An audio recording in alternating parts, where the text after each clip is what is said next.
अस्सलाम वालेकुम दोस्तों, कैसे हैं आप लोग। आज की सेकंड वीडियो के साथ मैं आपके सामने हाजिर हूं। इससे पहले थोड़ी देर पहले मैंने एक वीडियो अपलोड की है जिसमें मैक्रो लेवल्स को डिस्कस किया है और मैं समझता हूं कि बहुत ज़्यादा इंपॉर्टेंट वीडियो है।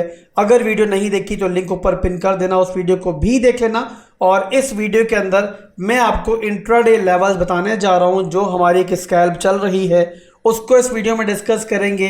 और इसके अलावा कहां कहां हमारी किस तरीके से स्कैल्प्स बन सकती हैं और क्या क्या ट्रेड अपॉर्चुनिटीज़ हैं हमारे पास, ये सारी चीज़ें मैं इस वीडियो में डिस्कस करूंगा, ताकि ना सिर्फ के मैक्रो लेवल पर आपकी जो बड़ी बड़ी बाइंग्स हैं वो टाइमली हो पाए, बल्कि साथ ही साथ इंट्राडे चार्ट के ऊपर अगर कोई स्कैल्प बन रही है जिस रेंज में बिटकॉइन चल रहा है, जब तक चल रहा है, इस रेंज को भी आप प्रॉपर तरीके से कैश आउट करो। तो यहां पर दोस्तों एक हमारी रेंज विद इन रेंज बन रही थी, वो रेंज भी मैंने पहले से ड्रॉ की हुई है, ये आप लोग देख लो। और इस कैंडल की बेस पर या आपकी वीकली कैंडल जो है इसकी बेस पर हमने ये रेंज ड्रॉ की हुई थी। काफी लंबा पीरियड जो है हमने इस रेंज को भी ट्रेड किया। अगर मैं ये वीकली टाइम फ्रेम का चार्ट है, अगर मैं इसको 4 घंटे में लेके जाऊंगा ना, तो आपको आइडिया होगा इस रेंज को हमने, आपको याद आ जाएगा बल्कि कि इस रेंज को ही बड़ा हमने ट्रेड किया था। और इसके दरमियान भी काफ़ी दफ़ा हमने लॉन्ग किया, काफ़ी दफ़ा हमने यहाँ पे शॉर्ट किया, तो काफ़ी अच्छे तरीके से हमने इस रेंज को बहरहाल ट्रेड किया था। तो इस रेंज का दोस्तों जो हमारा लोएस्ट एरिया है ना, ये देखिए वीकली रेंज लो का एरिया है, ये वाला एरिया आपको दिखाई दे रहा होगा। ये एरिया जो है ना बिटकॉइन ने पिछले दिनों जो है यहाँ पर रिक्लेम किया था और टेक्निकली हमें प्रॉपर एक कैंडल क्लोजिंग जो है यहाँ पर मिल गई थी। और इसी कैंडल क्लोजिंग के बाद मैंने एक हायर लो का मूव जो है वो और उसी हायर लो के मूव के अंदर मैंने कहा था कि आप लोग जो है 29,300 के लेवल तक यहाँ पर जो है अपनी एंट्रीज वगैरह बना सकते हो। अब यहाँ पर दोस्तों हुआ क्या कि मार्केट ने यहाँ पर उसके बाद काफी वीक बिहेव किया। और वीक बिहेव दोस्तों क्यों किया? क्योंकि फंडामेंटल बहुत बड़ी चेंजिंग मार्केट में आ गई और वो थी बाइनेंस का फंड। अगर आपको याद हो तो डिपार्टमेंट ऑफ जस्टिस ने जो है बाइनेंस के खिलाफ जो है फ्रॉड चार्जेस जो है वो लगाने का फैसला किया था। अभी तक वो लोग उसको कंसिडर कर रहे हैं, लगाया नहीं है, बट बहरहाल जब ये फंड मार्केट में आया तो बिटकॉइन ने दोबारा से रेंज जो है नीचे की तरफ ब्रेक कर दी, जिसकी वजह से हमारी जो एक एंट्री थी ना वो एक तरह से थोड़ी डगमगाती हुई हमें दिखाई दी। और अगर मैं कोई कमजोर एक ट्रेडर होता और मेरे इमोशंस वीक होते, मैं क्या करता कि देखता कि यार मार्केट ने क्लोजिंग ले ली है तो ये लॉस में ट्रेड क्लोज कर देता। हालांकि अगर आप लोग प्रॉपर सोचो कि अगर मार्केट जो है वो 29,000 के लेवल तक रिट्रेस कर चुकी है और उस फंड के बाद, तो आखिर वहां पर एग्जिट करके भी हमें क्या मिलना है? एग्जिट कर भी लेंगे, $200 नीचे हमारा स्टॉप लॉस था वो हिट हो जाएगा, कहानी एंड हो जाएगी।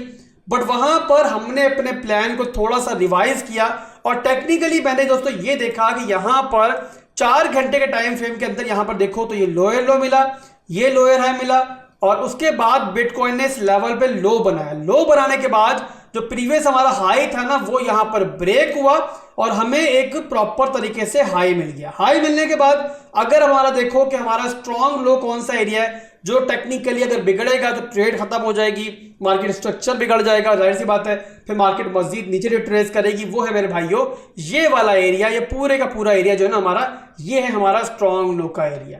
अब यहां पर ट्रेड में आप देखो तो टेक्निकली ये हमारा एरिया जो है वो अभी तक नहीं टूटा था। बिटकॉइन ने यहां पर रिट्रेस किया और इस लेवल के ऊपर मैंने आपको फिर टेलीग्राम के ऊपर भी, डिस्कॉर्ड के ऊपर भी और वीडियो के अंदर भी बता दिया कि थोड़ा सा स्टॉप लॉस जो है वो नीचे मूव कर लो और जो हमारा स्ट्रॉन्ग लो का एरिया ना उसके नीचे अपना स्टॉप लॉस जो है ले जाओ। ये करने से दोस्तों क्या हुआ कि आप लोगों ने यहां पर अपनी बाइंग को भी एवरेज आउट किया होगा, यानी कि छोटी मोटी आपने यहां पे डीसीए भी किया होगा, जो कि मैंने आपको एडवाइस किया था। और डीसीए करने के बाद जो आपकी एवरेज है मैं समझता हूं कि वो 29,200 के लगभग आई थिंक आपकी हो जानी चाहिए। अगर आपने तीसरी एंट्री भी नीचे ली होगी, नहीं भी ली होगी तो 29,350 या 380 जो है आपकी वैसे हमारी पहली एंट्री की भी एवरेज बन रही थी। तो यहां पर आप देखो ना तो हमारी इस अक्लमंदी की वजह से अभी हम लोग अपने ब्रेक इवन पॉइंट पर पहुंचे हुए।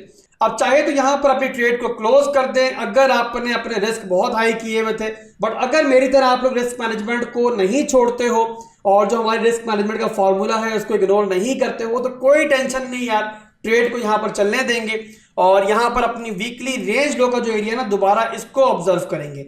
अगर आप लोगों की एवरेज अच्छी है तो आप चाहो तो थोड़ा बहुत प्रॉफिट जो है ना वीकली रेंज लो के एरिया में थोड़ा बहुत प्रॉफिट जो है आप यहां बुक कर सकते हो अगर आपकी जो एवरेज है वो नीचे बन रही है। ओवरऑल अब भी आप लोगों की जो लॉस था उससे आप बाहर आ चुके हो और किसी भी किस्म के लॉस में इस वक्त आप लोग नहीं होंगे। बहरहाल दोस्तों, इंट्राडे हमारी ट्रेड थी, अगर वो स्टॉप लॉस को हिट भी कर दी तो कोई टेंशन नहीं है।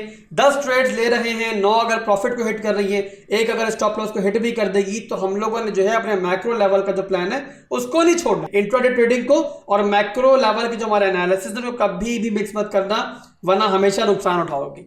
अब यहां पर दोस्तों मैं ऑब्जर्व कर रहा हूं अपनी इस वीकली रेंज लो को, और यहां पर ये देख रहा हूं जिस मौके पर ना ये हमारी वीकली रेंज लो है ना पहले की तरह दोबारा रिक्लेम हो जाती है ना, और अगर कोई बाइनेंस जैसा फंड दोबारा नहीं आता ना, तो फिर आपको दोस्तों बहुत हद तक प्रोबेबिलिटी है और पहले से ज्यादा चांसेस है कि बिटकॉइन जो है ना आराम से जो है अपनी मिड रेंज को जाकर टारगेट कर सकता है।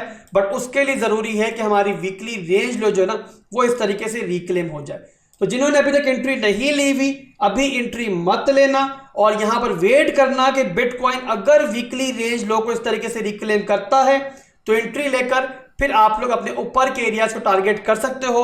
और इस तरीके से आप जो है 30,000 का टारगेट लेके चलो, फर्स्ट टारगेट, सेकंड टारगेट 30,400 का लेके चलो और लास्ट टारगेट आप 31,000 का लेके चल सकते हो। बट शर्त क्या है हमारी इस इंट्राडे एंट्री के लिए कि हमारा वीकली रेंज लो जो है वो रिक्लेम होना चाहिए। अगर नहीं होता तो फिर जाहिर सी बात है बिटकॉइन स्टिल जो है एक रेंज के अंदर घूम रही है और यहां से रिजेक्शन लेकर दोबारा अपने लोस की तरफ जा सकती है। तो ये दोस्तों हमारी इंट्राडे ट्रेडिंग के हिसाब से मैंने आपको प्लान दे दिए, ताकि अगर आप स्कैल्पिंग करना चाह रहे हो तो आपको समझ में आ जाए कि आप लोगों ने किस तरीके से करनी है। तो अभी के लिए दोस्तों बस इतना ही था। जैसे कुछ चेंजिंग होगी मार्केट के अंदर इंशाल्लाह मैं आपको बता दूंगा। टेलीग्राम डिस्कॉर्ड को भी लाजमी ज्वाइन कर लो आने वाले दिनों में। ये दोनों प्लेटफॉर्म्स जो है वो सुपर एक्टिव होने वाले हैं, तो उन्हें भी ज्वाइन करो और साथ में अगर वीडियो पसंद आती है तो लाइक और कमेंट करना आप लोगों ने नहीं भूलना। अल्लाह हाफिज।